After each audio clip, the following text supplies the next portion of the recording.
Boa noite, meus irmãos. Que prazer estar aqui de novo no A Caminho da Luz, vendo amigos tão queridos. Me sinto da família aqui, me sinto muito em casa, né? Onde o coração se comunica, a gente se sente no lar, porque o amigo é casa. Quando a gente vai ao início do livro Boa Nova, o Humberto de Campos nos conta que Jesus disse a Pedro que nós devemos preparar a nossa presença diante dos amigos como uma casa ajaezada, onde eles se sintam em paz, onde eles se sintam agradáveis. Assim é a amizade. Então, amigo é casa, né? E nada mais apropriado para a gente começar a falar do tema dessa noite, que é o terceiro capítulo do Evangelho segundo o Espiritismo, cujos capítulos não estão em sequência ao acaso. O primeiro capítulo se chama Não Vim Destruir a Lei. Então, todo excerto que a gente lê de um Evangelho segundo o Espiritismo foi separado de um excerto de 4 evangelhos canônicos, foram reunidos por um cara chamado Marcião, viveu no princípio da era cristã, mas que eram os evangelhos que tinham mais confiabilidade, né? Mas que só são compreensíveis, só tem um nexo, dentro de um conjunto maior, que é a lei, o Antigo Testamento, a Bíblia hebraica, a Torá, que tem a sua parte escrita, que eu acho que todo mundo aqui conhece, mas tem uma parte chamada Torá oral, que é muito ampla, é muito simbólica, é essencial para se entender a parte escrita. Você não entende a parte escrita sem entender todo um conjunto de cultura do povo hebreu, que dá anexo a essa compreensão. É por isso que na codificação kardeciana, primeiro nós temos o Livro dos Espíritos, para que a gente entenda o Espiritismo na sua proposta filosófica. Depois nós temos o Livro dos Médiuns, para que a gente aprenda sobre como selecionar na mediunidade e naquilo que a gente lê, como discernir. E finalmente então a gente vai para o Evangelho, para que a gente possa ir ao Evangelho sem viagens. A gente possa ir ao Evangelho com a compreensão da cultura de onde saiu o texto que foi produzido, reverenciando essa cultura. Qual a forma de reverenciar uma cultura? A forma mais certa, compreendendo-a. Se eu quero entender um texto, eu tenho que entender quem o produziu. O emissor do texto é essencial. O que nós fizemos foi transformar os textos dos judeus em textos ocidentais e desviamos boa parte da sua compreensão, né? Esse capítulo é particularmente muito belo. Ele vem do Evangelho de João e Jesus diz assim: não se turbe, ou seja, não se perturbe o vosso coração. Crede em Deus, crede também em mim. Há muitas moradas na casa do meu Pai. Ele se refere, aí para que a gente entenda isso, a gente tem que separar 3 termos. A casa do Pai, que é o universo. Todos nós estamos na casa do Pai. Ainda que nos afastemos por opção da percepção de Deus, a gente pode ficar insensível à presença de Deus. Portanto, aqui na cidade de Campina Grande, nós temos hospitais, nós temos igrejas, nós temos centros espíritas, temos instituições públicas, né, que se assemelham a moradas. Às vezes a gente passa um tempo no hospital, depois a gente vai para casa, né? Então as moradas são muito variadas, mas nós estamos dentro da casa, e na casa nós temos um terceiro termo, que é o lugar. Então Jesus nos prepara um lugar, mas a morada, ela é questão de sintonia. Para que a gente sintonize com a morada, a gente precisa tecer, na linguagem da Torá, a veste nupcial. A gente tem que estar usando a roupa adequada. Para a gente tecer essa veste, na linguagem simbólica do Velho Testamento, é o próximo capítulo que explica: ninguém verá o reino de Deus sem nascer de novo. Então essa veste, isso é uma veste, o corpo, né? Mas essa veste, que a parábola do festim das bodas se refere a ela, lembra da parábola do festim das bodas? Havia um festim, muitos foram convidados. No final da parábola tinha uma pessoa que estava sem a veste. Então, ao longo do percurso das encarnações, vestindo essa veste temporária, que é o corpo, são os corpos físicos que nós ocupamos, os mais diversos, nós tecemos uma veste. Se a gente for ao Evangelho segundo o Espiritismo, a gente vai achar o guia do Francisco Cândido Xavier escrevendo lá. A mensagem do Emmanuel vai dizer assim: está na hora de a humanidade vestir a sua veste viril. Então, essa veste a gente constrói, a gente tece, destruindo essa veste que a gente está vestindo aqui agora, o corpo físico. A gente nasce, envelhece, esse corpo se destrói, retorna à terra e a gente ganha a aquisição espiritual. para que então a gente possa merecer uma morada, porque há as moradas mais variadas que correspondem às nossas mais diversas sintonias. Mas Jesus nos prepara um lugar, e é onde está o nosso tesouro, aí também estará o nosso coração. É necessário que a gente mereça esse lugar, e para isso a gente tem que tecer essa veste, que é formada da experiência impalpável da vida eterna, que se constrói nesse tempinho que a gente passa na Terra. A encarnação é um tempo muito pequeno, e nós damos a ela muita importância. Então esse capítulo, ele tem uma importância para além do Espiritismo.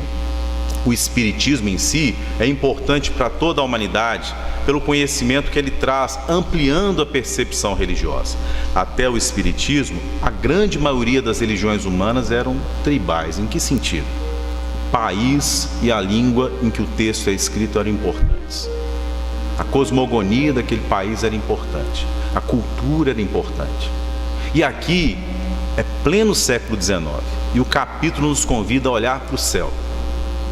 Nós perdemos a referência de Jerusalém, do povo judeu, dos europeus que fizeram cruzada para conquistar um lugar físico, como se Deus precisasse de um lugar físico. E a gente ganha o universo, a casa do Pai. Então muda a perspectiva. E quando a gente muda a perspectiva, mudam os nossos valores. Porque assim, se eu moro na França do século XI, vou fazer uma guerra, vou largar a minha terra e vou lutar para resgatar a coroa de espinhos de Jesus, porque eu acho que Jesus se importa se eu reconquistar Jerusalém. E toda a minha utopia de religião é que as pessoas se tornem externamente, confessionalmente cristãs. Se isso resolvesse, a nossa sociedade seria perfeita. Nós vivemos em um mundo, desde a nossa colonização aqui na América, de base confessional cristã. Mas isso não resolve muita coisa, que a gente precisa cristianizar o nosso coração. A gente precisa fazer de dentro para fora. A transformação não se fará com o planeta. Tem uma mensagem do Emmanuel, do livro Caminho, Verdade e Vida, que nos vem a calhar para essa explicação. Chama O Mal e o Mundo. O Emmanuel fala disso, né? Que o mal é uma escolha dos corações humanos. Está lá no Livro dos Espíritos. Não é uma determinação que na evolução nós passemos pela fieira do mal. O mal é uma escolha. É uma escolha equivocada que nos faz demorar mais tempo. O mal nos faz errar o alvo. É como se você, voltando de João Pessoa, passando pela estrada, eu acho que alguém já passou por essa experiência aqui pela cara das pessoas. Porque tem gente que já está pensando o que eu estou falando, né? Entrou para o lado de Natal. Aí você demorou uns 12 quilômetros para conseguir voltar, né? A estrada perdeu o que com isso? Nada, perdeu você tempo, né? Então, o que as escrituras chamam de salvação é quando alguém consegue te retornar para a rota verdadeira, para a sua casa, né? Para a sua morada. Vamos pegar uma outra comparação aqui. A cura do cego de Betsaida, lembram dela? Betsaida era uma cidade pequena. Aí um homem que não enxergava foi levado até Jesus e foi conduzido até Jesus, e Jesus o curou em 2 movimentos. O primeiro movimento, ele perguntou o que ele via, e ele disse que via homens que eram como árvores que se moviam. E a partir daí Jesus cospe no chão, pega saliva e lodo e passa nos olhos dele, e ele passa a ver após esse segundo movimento perfeitamente. E aí eu vou pegar o conselho que Jesus deu a ele, né? Olha, volte para a sua casa, mas não passe pela aldeia. Uai, como é que é possível um negócio desse? Você foi curado aqui em Puxinanã, volte para Campina Grande, volte para sua casa, mas não passe por Campina Grande. A aldeia é aquela egrégora que mantinha a doença, que mantinha a cegueira. É o conjunto de concepções, sentimentos, pensamentos que mantinha a cegueira. Isso é uma morada, isso é uma aldeia, isso é uma clausura. Então, para que você retorne, mas você não passe, não comungue mais daquilo, para que você possa se curar. Então Jesus nos convida a mudarmos de morada, a mudarmos aquilo que é o nosso tesouro, porque o nosso coração estará onde estiver o nosso tesouro, né? Então assim, tem uma mensagem do Emmanuel no livro Justiça Divina, que é belíssima essa mensagem. Nessa mensagem ele diz assim: para além do mais além, espraia-se o universo infinito. E o colo carinhoso do Sol recolhe em torno de si, em sua órbita, os planetas que giram e dentre eles a Terra.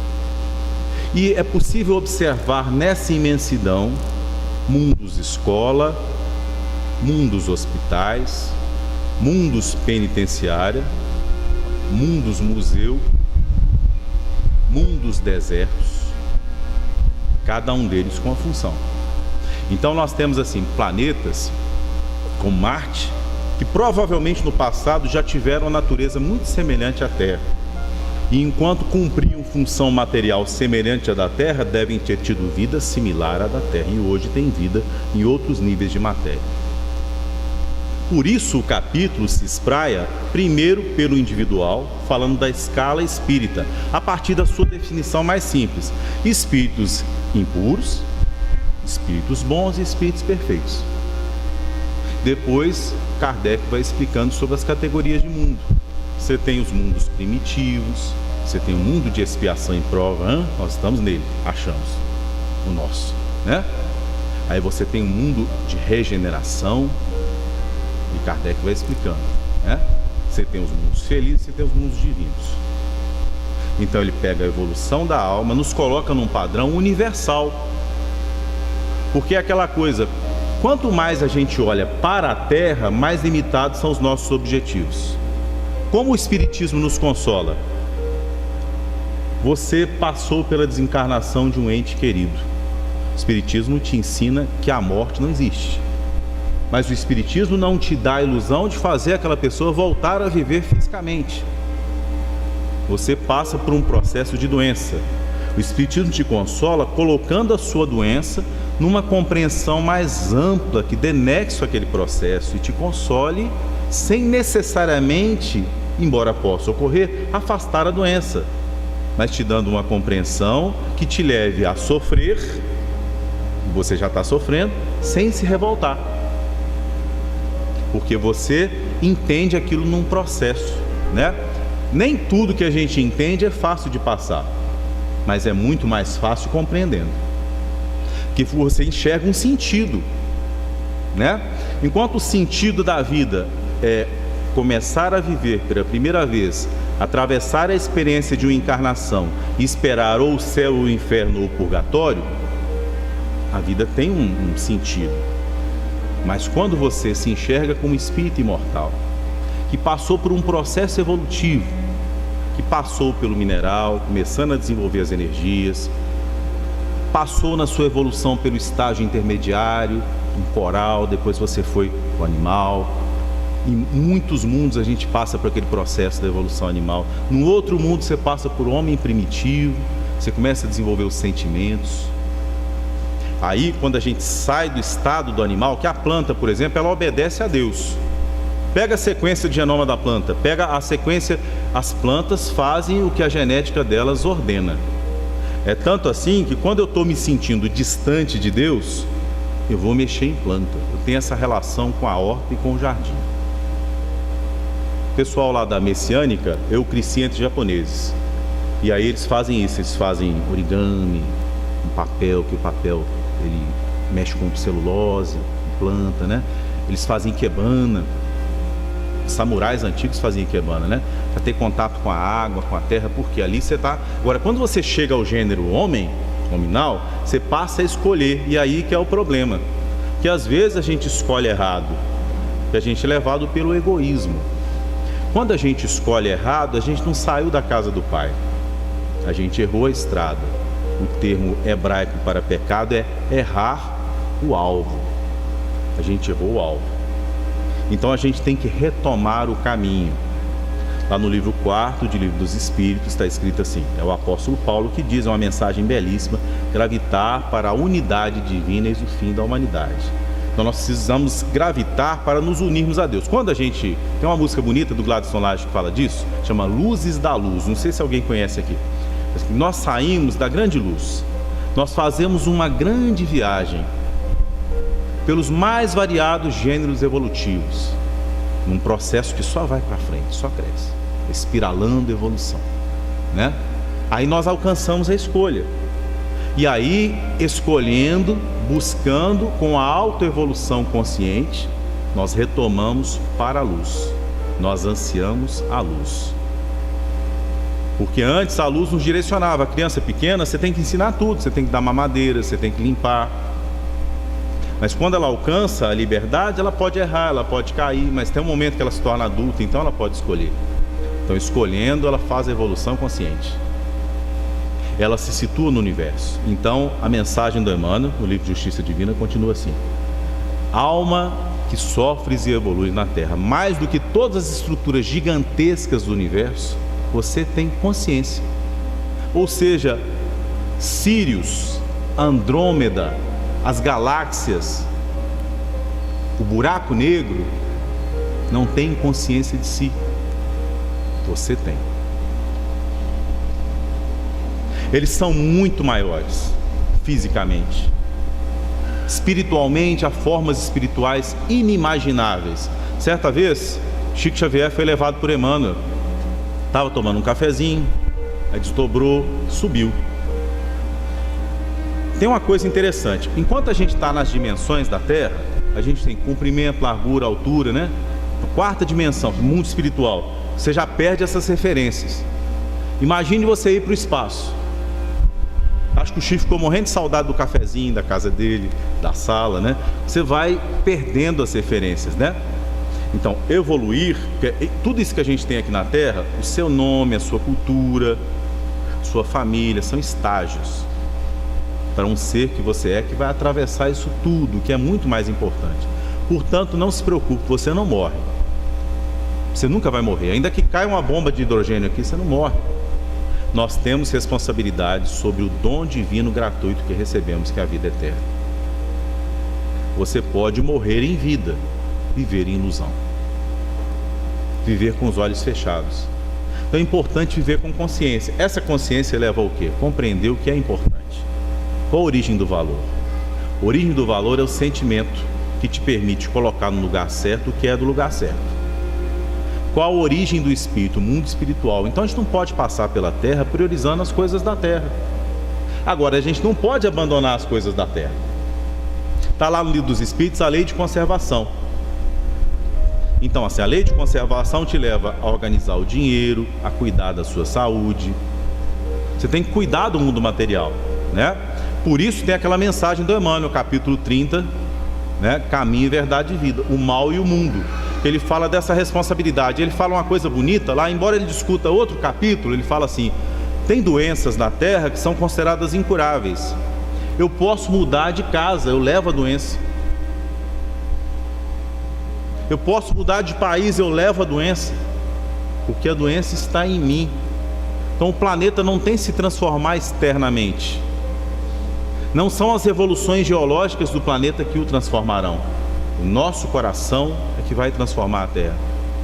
Quando nós assumirmos a tarefa do amor, entendermos que somos seres imortais, entendermos que somos irmãos porque filhos de Deus, e começarmos a nos cuidar, a vencer o egoísmo, a trabalharmos como uma família pelo progresso da humanidade. O egoísmo se vence desde a infância trabalhando pelos outros e renunciando aos prazeres pessoais. A tarefa da família ajuda muito nisso, né? Então é a partir do convívio com a família, quando a gente aprende, a primeira lição da família é a lição da gratidão. Quando você tem que retribuir aos seus pais o que eles fizeram por você. E é importante que a gente retribua. A gente não consegue retribuir à altura, mas é importante que você dê a quem te deu. Você consiga responder com gentileza, você consiga responder aos anseios menores do coração daquele ser, para que ele se sinta amado e compensado. Depois, quando você forma uma família para você, você esquece de si mesmo para alimentar os novos frutos que virão. E aí você entende que aquela família não serve para si mesma, ela serve para a humanidade inteira. Então aquele amor que parecia um amor limitado, que era um horizonte de felicidade pessoal e romântica, ele se transforma numa base para que você consiga expandir amor para a humanidade inteira. Importante que esse amor se expanda, né? Então, assim, para o século XIX, esse capítulo é um avanço incrível. Porque é uma época que as pessoas tinham muita dificuldade de pensar em um universo infinito. Imagine que Júlio Verne escreve sobre viagem à Lua, é uma coisa assim, do outro mundo. Allan Kardec está dizendo o seguinte, olha, onde está escrita a lei de Deus? Ela está escrita na consciência. Está lá, os Espíritos respondem, no livro dos Espíritos. E consciência é um chip que a gente tem dentro da gente? Fechado? Pronto? Não. Consciência é experiência. Consciência não vem pronta. Isso é uma compreensão muito importante. O que é a consciência? É importante definir as coisas para a gente entender. O que é consciência? Consciência, nos dizem os Espíritos, é o estado do espírito. Quando você faz o bem, você se sente bem. Quando você faz o mal, você se sente mal. A experiência desses sentimentos e dessas ações te leva a discernir. E você passa então a julgar. Como diz Santo Agostinho no Evangelho segundo o Espiritismo. Ele tem 3 crivos, 3 critérios. Se você seguiu a sua consciência, se você está de acordo com o seu dever, se você cumpriu o seu dever, e se alguém tem alguma coisa a reclamar de você. Os 3 crivos de Santo Agostinho no Evangelho segundo o Espiritismo, né? A partir desses 3 crivos, a gente vê que consciência é uma coisa histórica na evolução humana. Não é um dado. É interessante isso no Espiritismo, gente. Onde está o Espiritismo? No começo da Gênesis. O Espiritismo está em a natureza. Então, não é a doutrina dos espíritas, é a doutrina dos espíritos. Ela descreve leis universais. Quem estuda no laboratório leis da física está estudando leis da mesma natureza das leis morais que a gente estuda no Espiritismo. O Espiritismo não é propriedade nossa. Ele não é o centro espírita, ele não é o livro que você lê. Ele é a natureza, ele é a lei de Deus.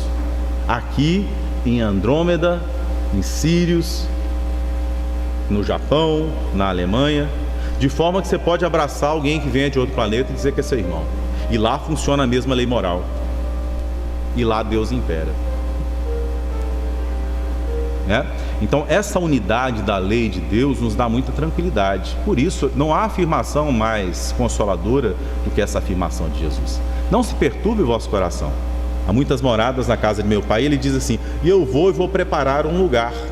E tendo preparado esse lugar, venho buscá-los para que vocês estejam comigo.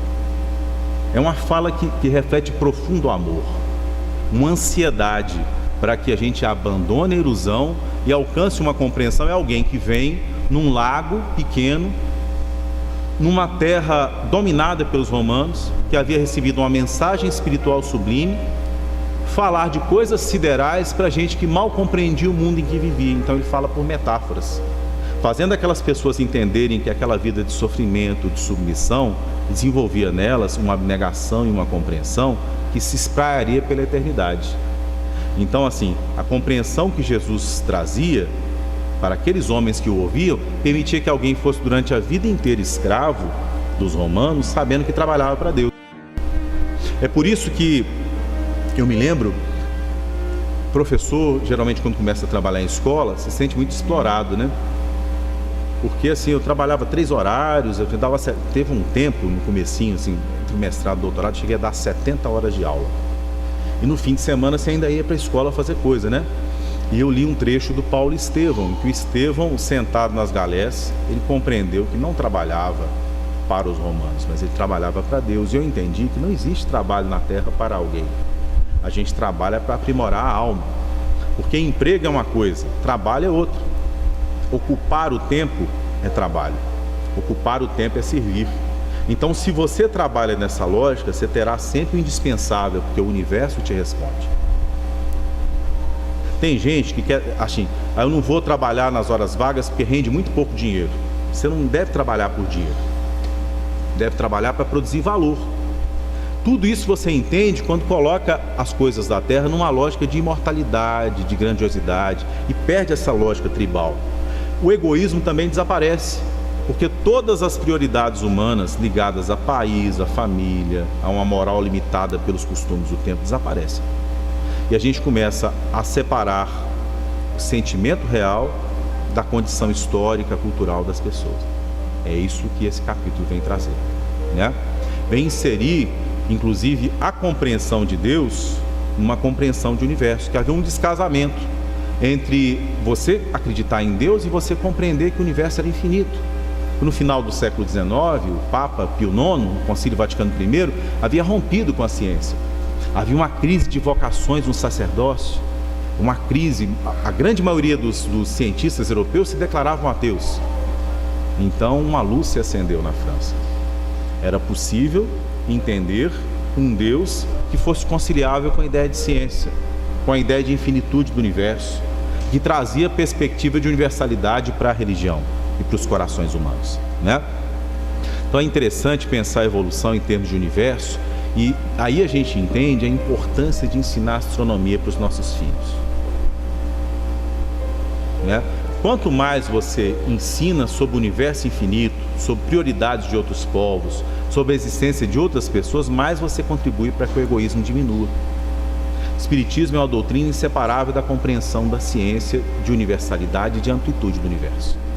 Não convive com nenhuma ideia limitada. O espírita não acredita em terra plana, né? É importante a gente aprofundar esse sentimento no nosso coração. Tem uma coisa importante também, quando Jesus vai falar da morada, né? Às vezes a gente passa muito tempo limitado com o egoísmo das relações familiares e dos povos nos quais nós evoluímos. Então, assim, tem gente que gosta muito de ser brasileiro, tem gente que tem um orgulho muito grande de ser alemão, tem gente que tem um orgulho muito grande de ser japonês, né? Ao longo do nosso processo evolutivo, a gente vai romper com esse brinquedo de criança que foi a cultura na nossa evolução. É um brinquedo de criança, né? Então, durante um tempo, você recebe uma ficha para trabalhar como médico. Durante um tempo, você recebe uma ficha para trabalhar como professor, para você desenvolver certas qualidades. Durante um tempo, você nasce numa cultura oriental, que você vai desenvolver um tipo de concentração, mas aquilo é um tempo. Você não é aquilo. Nós somos muito além disso.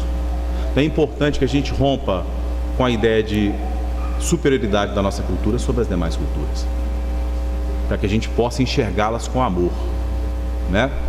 Isso é importante na história do nosso país, particularmente porque o Brasil, no seu processo de colonização, foi convidado à convivência com a universalidade dos povos. Portugal, enquanto nação que tinha um sentimento de carinho, assim, de compreensão do cristianismo, que permitiu a espiritualidade escolhê-la como porta-voz do processo das grandes navegações, de outro lado, né, o catolicismo, na sua limitação da compreensão do universo, não permitiu que nós pudéssemos incorporar os africanos e os indígenas que foram descobertos como irmãos. Hoje nós estamos nessa tarefa. Tem uma parábola muito bonita, a parábola do mordomo infiel, que Jesus nos conta de uma grande herdade, e havia um mordomo, um administrador dessa herdade. E o dono da herdade descobre que ele estava roubando. Então ele chama o mordomo na sua presença e pede a ele que ele dê as contas, para que ele possa avaliar o que ele roubou. O mordomo bola um estratagema e chama à sua presença aqueles que deviam e perdoa metade da dívida daqueles que deviam. Ele faz cortesia com o chapéu dos outros. Numa lógica racional, ele está roubando pela segunda vez, mas o Senhor fica feliz com ele. Tem duas mensagens do Emmanuel que nos esclarecem essa parábola. Uma delas se chama Tabernáculos Eternos e a outra chama Angariai Amigos, que Jesus diz assim ao fim da parábola: angariai amigos com as riquezas obtidas a partir da injustiça, porque eles vos receberão nos tabernáculos eternos. E Emmanuel nos explica, geralmente a riqueza na terra é obtida a partir de expropriação. O que eu quero dizer com isso? Quando você recebe a sua secretária do lar, e ela aos poucos vai entrando no cotidiano da sua vida familiar, demandando carinho, atenção, às vezes perdão, às vezes compreensão, ela é com muita frequência alguém que no passado você impediu de estudar, né? E que agora volta para sua casa. É uma filha que retorna. E nós somos convidados a distribuir. Vamos pegar um exemplo aqui. Livro há 2000 anos. Convivência entre a cultura judaica dominada e a cultura romana que dominava, né? Você tem o Públio Lentulus, senador romano. Certo dia ele está em frente à estátua de Têmis, ele tem um desdobramento, então ele sonha que foi Públio Lentulus Sura, que foi o seu bisavô. O bisavô, aproveitando-se de uma revolução, de uma revolta, a revolta de Catilina, o estado de exceção, pegou espadas em brasa e furou os olhos dos seus inimigos, tomou propriedade de muita gente. Como é que o Públio Lentulus retorna? Ele retorna rico, belo e com oportunidade de ser novamente senador. Então, quando ele retorna nessa condição, ele está sendo convidado a redistribuir o que um dia roubou. Então, tudo que a gente recebe na Terra, se a gente tem essa compreensão de universalidade, não é para a gente. É para que a gente administre em função de uma coletividade. Então, o Brasil é a administração dos encarnados brasileiros da atualidade. Nós responderemos por essa administração, que é uma mordomia. Nós somos os mordomos da terra. É por isso que Emmanuel fala, não adianta você estar com uma doença incurável, infecciosa, se você mudar de casa, você vai com ela dessa casa para outra. Então, a casa que tem que ser modificada é dentro do coração. Muito importante aquilo que o Gamaliel entende quando vai para o deserto. E o Paulo vai visitado no livro Paulo Estevão, que ele diz assim, eu entendi que Canaã não é um lugar a ser conquistado fora, geográfico na terra. Canaã é um lugar do coração. Então, a morada, para além das moradas do universo, ela tem que ser conquistada dentro do coração, para que a gente seja digno dela, para que a gente construa, teça essa veste viril. A gente tem que se libertar do egoísmo, do orgulho, da vaidade, do desejo de posse sobre a vida alheia, né? Para que a gente aprenda a alegria de servir, que constitui a verdadeira felicidade. Então, essa é a experiência que constitui a consciência. Ao longo das encarnações, a consciência vai se aprimorando. Todos os sentidos humanos se aprimoram. Toda a arte se aprimora na experiência. Seria uma ingenuidade muito grande a gente achar que o pintor não ganha experiência, que o cantor não se desenvolve exercendo, né? Para se exercer é necessário errar, mas errar com o sentido de melhorar, aprendendo com o erro e refazendo, né? Então, consciência é assim. A consciência, ela tem uma sensibilidade que vai se desenvolvendo. Por isso, a gente vai se desenvolvendo para ouvir Deus, né? Esse perceber de Deus, que é aprimorar a consciência no sentido moral, não se aproxima, por exemplo, de um relativismo moral. O relativismo moral é preguiça, né? Se a consciência fosse uma coisa dada, a gente podia se entregar a uma preguiça de consciência. Não, a lei de Deus está na consciência. Logo, se eu não sentir culpa, é porque eu não fiz nada errado. Isso é relativismo moral. Às vezes eu não senti culpa porque eu não cheguei à compreensão da alma do outro, eu não tive empatia, eu não consegui sair de mim, não me enxerguei em outra experiência. E se eu fosse mulher? E se eu fosse homossexual? E se eu não tivesse estudado? E se eu morasse num país em condições difíceis? Se eu tivesse que migrar? E se eu nascesse com limitações físicas? E se eu não tivesse compreensão plena das coisas que me favorecem como compreensão espiritual? Se me faltasse amor na infância, se eu tivesse sido abusado sexualmente na infância, como seria a experiência da minha encarnação? Então, a empatia é tentar colocar-se no lugar do outro em sentido de universalidade, né? Você faz isso individualmente, você faz isso geograficamente também. Então, tanto o indivíduo ganha com isso, quanto os povos também ganham com a experiência da universalidade. Compreendendo, né, que a gente sempre se eleva quando consegue entender que o outro é um universo diferente da gente, tenta se aproximar do sentir dele e entender o seguinte, o que é o bem, né? O bem não pode ser a mesma coisa para mim e para o outro. Tem uma concepção de direito que a gente chama, na história das gerações de direito, a gente chama de direito moral. Que antigamente, na época do iluminismo, as pessoas pensavam assim, olha, as mulheres têm que ter os mesmos direitos dos homens. Hoje a gente já não pensa assim, porque a mulher engravida.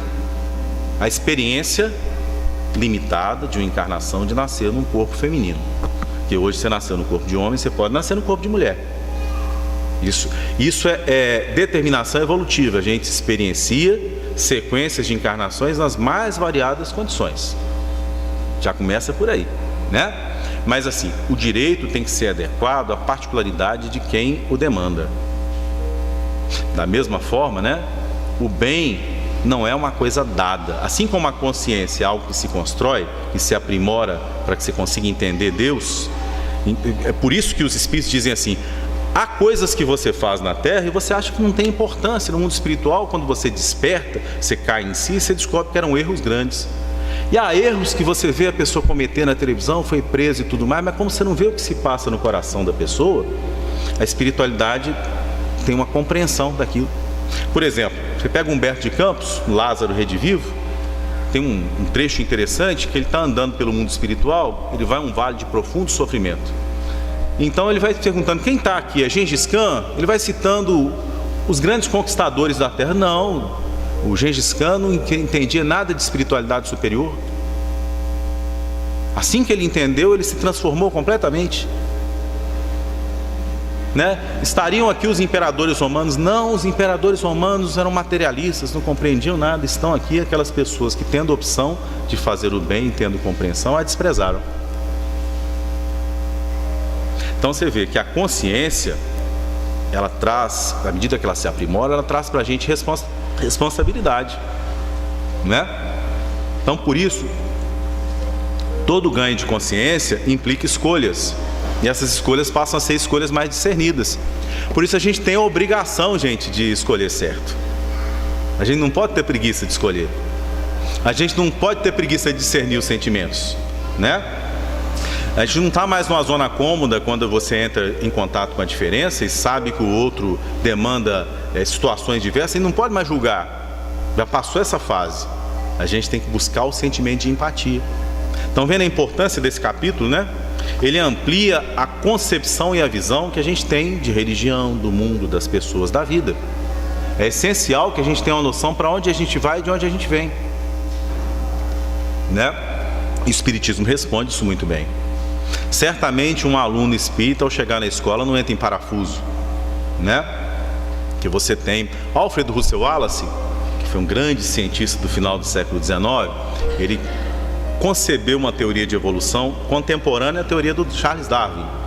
E a teoria de evolução do Alfred Russel Wallace tem um reino chamado hominal. Porque o Darwin, ele pensa todos os animais no mesmo nível, Mas o Wallace, depois que ele foi para a Malásia, se tornou espírita, ele entendeu a importância de se tornar humano. E é isso que o Emmanuel fala no capítulo que chama O Lugar do Paraíso. Porque, vejam bem, você vai lá ao livro 4, livro dos Espíritos, os Espíritos estão explicando sobre o que ocorre após a morte. Tem um livro da codificação chamado O Céu e o Inferno, que as pessoas se preocupavam muito com a vida após a morte, com as penas e os gozos futuros, Então o Paulo chega a vir em pessoa para explicar sobre isso no livro dos Espíritos. E aí o capítulo chama O Lugar do Paraíso. E o Emmanuel destaca que quando você estuda astronomia e você fica abismado diante da grandeza do universo, mais do que todas aquelas formas que você admira, você é um ser que tem consciência de si. Ou seja, a Lua não escolhe para onde ela vai. As galáxias não têm escolha sobre o seu processo de evolução. Você tem. Então você pode dar doença para a saúde. Você só não vai de uma hora para outra. Porque não existe, meus irmãos, de repente na ordem do universo. Não existe assim, de repente o meu casamento acabou. Não, você vem numa poupança longa, ao fim da qual o casamento e a crise levaram ao fim. De repente eu adoeci, não. Você vem num processo reencarnatório. Tem um amigo meu, por exemplo, que ele, é um processo que eu acompanhei há pouco tempo. Na vida passada, ele não tinha paciência com o processo de envelhecimento. Então assim, faltando umas 3 semanas para desencarnar, ele tomou remédio, era totalmente ateu, tomou remédio tranquilizante demais, tomou uma parada cardíaca e desencarnou. Nessa encarnação, desde muito cedo, ele tem doenças que reproduzem uma certa senectude precoce. Por exemplo, ele tinha hemocromatose, estava juntando ferro nos órgãos, começou a ter problemas com isso, Uma psoríase grave. Então, com todos esses processos, é como se fosse assim, ele vai desencarnar? Não. Ele suicidou na vida passada, suicidou, faltando poucas semanas para a desencarnação pelo processo natural. O corpo que ele recebeu nessa vida o convida à paciência. Convivendo com doenças que reproduzem a senectude mais jovem, por 40 anos ele vai conviver com essas doenças. Vai aprender a administrá-las. Porque assim, ele tomando quelante de ferro, ele fica bem. Fazendo exercício físico, a glicose dele baixa. Ele pode tratar a psoríase dele. Agora ele tem que ter paciência, ele tem que ter disciplina, né? Então, assim, há processos na vida da gente, e todos os processos que nós administramos, eles têm uma história justa. Uma história justa, que tem a ver com esse ser imortal que nós somos, né? Uma história que não se fez aqui. O que a gente recebe agora, a gente tem que receber com paciência e com disciplina.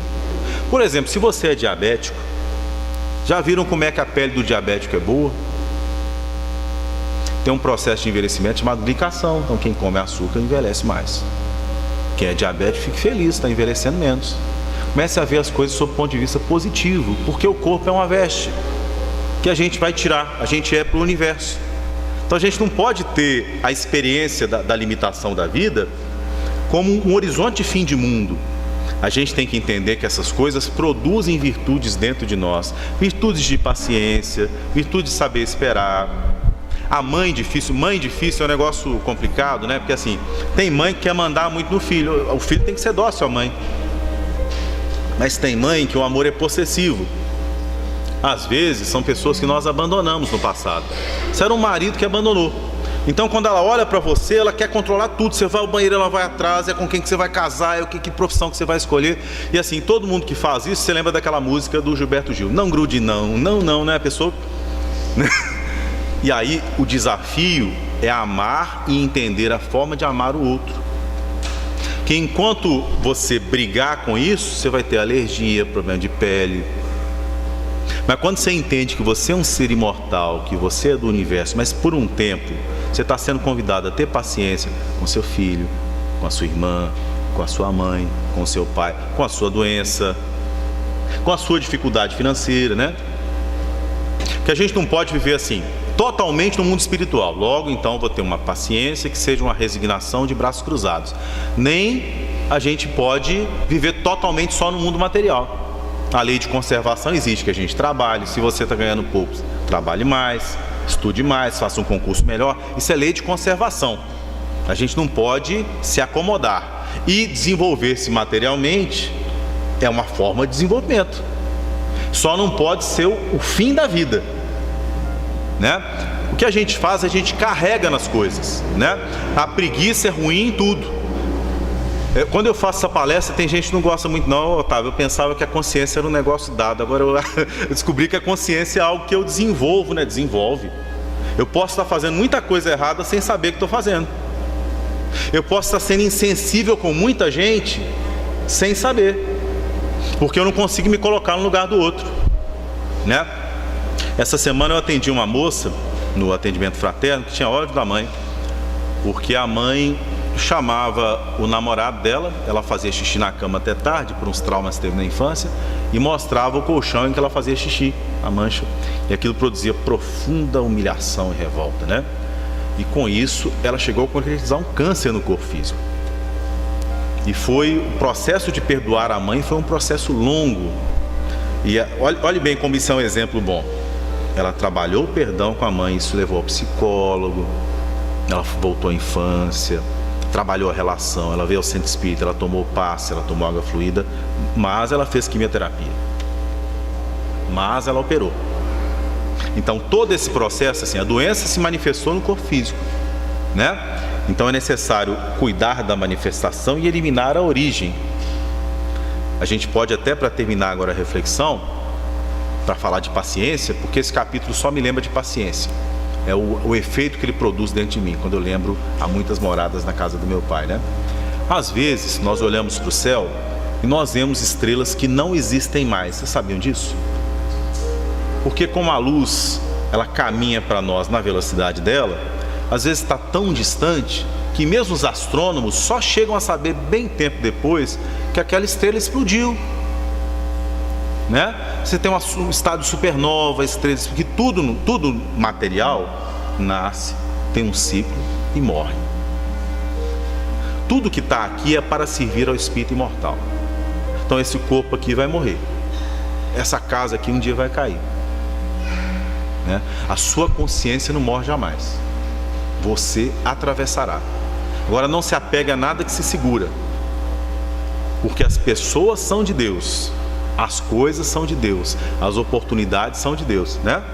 Então é interessante porque às vezes você tem trabalhado já há algum tempo por se transformar interiormente, mas tem que conviver com os reflexos do passado, a semelhança da estrela, cujos reflexos de luz se projetam no presente. Agora, a força inicial daquele reflexo permanece por algum tempo também. É necessário ter paciência e persistir, mudando a trajetória. O conceito de erro em hebraico não é errar o alvo, né? Persistir na mudança, mesmo quando os reflexos do passado vêm, né? Imaginemos o seguinte: você reencarna, quanto tempo demora? Não vou falar nem de reflexos no corpo físico, nas circunstâncias, para os seus obsessores, aqueles que você destruiu a vida, aquelas pessoas que te enxergavam como egoísta, insensível, te enxergarem como uma pessoa diversa. Quanto tempo demora na encarnação? Nós teremos a eternidade para isso, né? Mas a gente tem que ter paciência. Por isso você se acha a pessoa melhor do mundo. Você está trabalhando, você venceu muitos egoísmos, você cedeu muita coisa, mas você vai na mediúnica, o espírito está revoltadíssimo com você, porque ele parou naquele tempo, né? Então é necessário que por mais tempo a gente persista projetando no universo outros sentimentos, outras manifestações, outras ações, né? Para que a gente possa, como a parábola do mordomo infiel que eu lembrei aqui, angariar amigos, né? Então assim, quando você tem amigos, pessoas gratas a você, e você consegue distribuir o que no passado você roubou, como é que eu vou fazer isso? Vivendo. O tempo todo você é desafiado a distribuir. Quando a pessoa está revoltada com você, tenha paciência. É alguém que você prejudicou, principalmente quando não tem razão. Está voltando alguém, o Emmanuel fala no livro Vida e Sexo, né? Nós reencontramos as pessoas no ponto exato em que nós deixamos. Então, no ponto do universo você deixou, ele está voltando naquele ponto. E o ponto não foi bom. Você deixou ele lá em Puxinanã, ele teve que vir para cá a pé, ele vem bravo com você, né? Ele vem muito bravo com você, você tem que amaciar com paciência, né? Meus irmãos, então são algumas reflexões sobre Há Muitas Moradas na Casa do Meu Pai. O tema é muito amplo, né? A gente pode estudar com perspectivas diversas o lugar, a morada, né? A casa do Pai. Mas assim, é um capítulo maravilhoso. Que Jesus nos abençoe na sua compreensão e no estudo do Evangelho.